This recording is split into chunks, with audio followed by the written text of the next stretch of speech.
Happy birthday to you.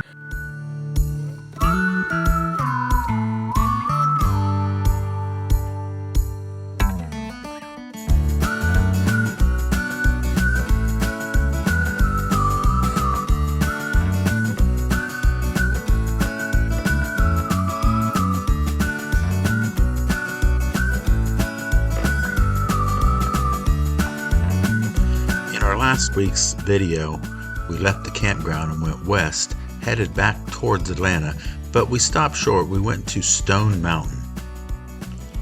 I highly recommend if you go there that you at least allow 2 full days to explore the whole area. And if you missed that episode, you can always go back and take a look at it.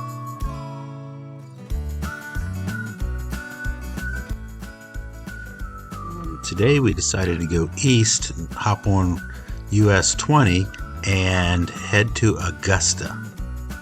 Driving down I-20, we saw signs for Alexander Stevens State Park. So we took a quick detour and checked it out. One of the first buildings we came to appeared to be a little gift shop. I'm not really sure that they were open. We walked in, looked around, and then just turned around and went back out. There was a little cemetery in the front of the house where Alexander Stevens and his wife were buried.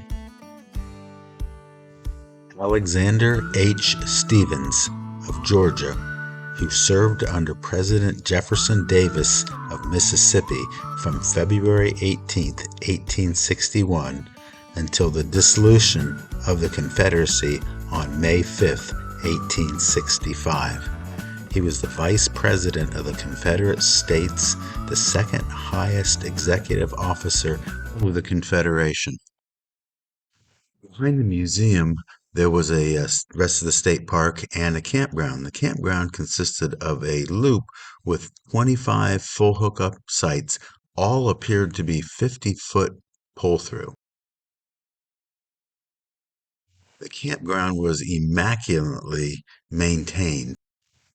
There was a $5 per car fee to get into the park, and then there would be another charge to stay at the campground. We didn't stay, so I didn't follow up to see what that cost was. When we got to Augusta, we found the Graniteville Company Enterprise Division. It was a museum and had some information on the cotton industry and the canals in the area. When we went inside, we were directed to a small room that had a movie playing. We just walked in and sat down on the wood benches and kind of watched this movie, told a little bit of the history of the area. The new Augusta, fast establishing herself as the greatest inland and commercial manufacturing center in the South Atlantic states. It's the 1880s, and Augusta has come into its own. Water power has brought the city jobs and prosperity. Textile mills line the city's canal. The Enterprise Manufacturing Company is a showcase for Augusta's industrial might. The region's prosperity, born from tobacco, then cotton, is fast disappearing. Colonel George Washington Range chooses Augusta. Located deep in the south, it is well protected. It has the Savannah River, it has the railroad, and most importantly, it already has a canal system. Within months, Colonel Range has developed the most efficient gunpowder plant in the world.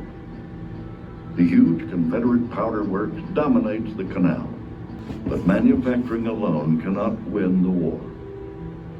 The South is defeated. The great powder works complex, except for one lone chimney, is demolished. To attract new manufacturing, the canal's chief engineer proposes enlarging the canal. In 1871, the city hires engineers from the Erie Canal and create Lake Olmsted, a reserve for water power. Now Augustans not only have a better canal system, but also a new playground. After the movie was over, we went out and we walked through the museum. Spent quite a bit of time there. It's very impressive with a lot of details. With permission from the museum curator, we snapped a lot of pictures. It was fascinating to see how Augusta started. Everything revolved around the canal and the businesses that popped up around it.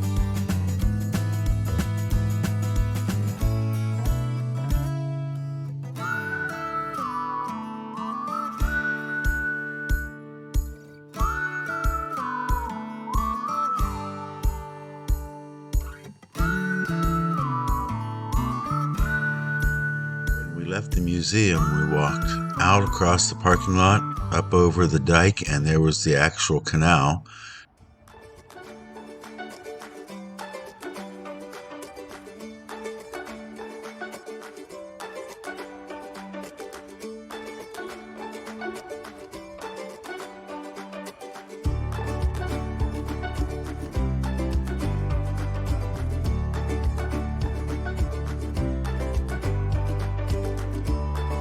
We left the museum and the canal area, and we found an area called the Riverwalk, so we headed over there. We found a little distillery called the Second City Distilling Company. They distilled vodka and some bourbon whiskeys. The business was closed. It was one of those places that didn't up until 4 o'clock. We looked through the window, and the owner was inside, and he came over and opened the door and let us in and gave us some drinks. Of course, we had to show our appreciation, and we purchased a couple of bottles of his fine spirits. Next to the distillery was the Maya Rancho Mexican restaurant, and we sat down and had a very late lunch or an early dinner.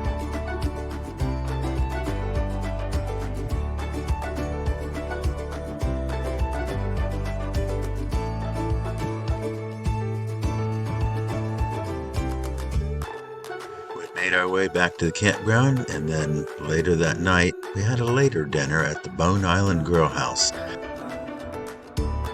Google Maps showed that there was a museum in downtown Lake Oconee. We drove around, kept trying to find it, and circled the bank 2 or 3 times before we realized the museum was inside the bank. In one of the rooms, they had a table set up and had a 3D image of Lake Oconee. The map showed marks of historical places and several businesses in the area. Apparently this bank served wine somewhere too, but I never found out where. We found a Confederate cemetery on the edge of Greensboro. There was an area of the cemetery sectioned off that had 45 unknown Confederate soldiers who died in the area during the Civil War. This whole area is loaded with history and is well worth spending several days, if not weeks.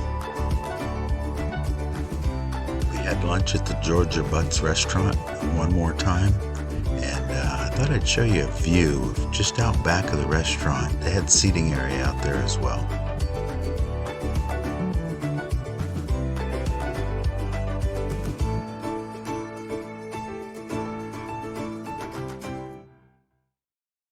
Well, our time here in Greensboro, Georgia, and Lake Oconee has come to an end.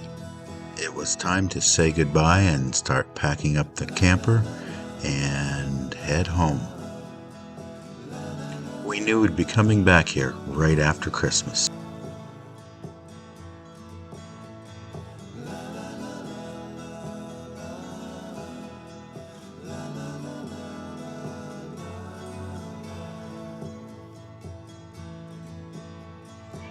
Parked it in the campground's long-term storage.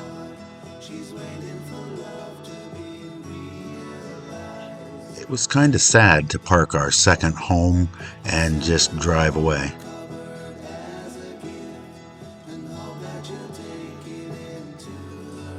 Drove our F-250 we call Willie back to Ohio.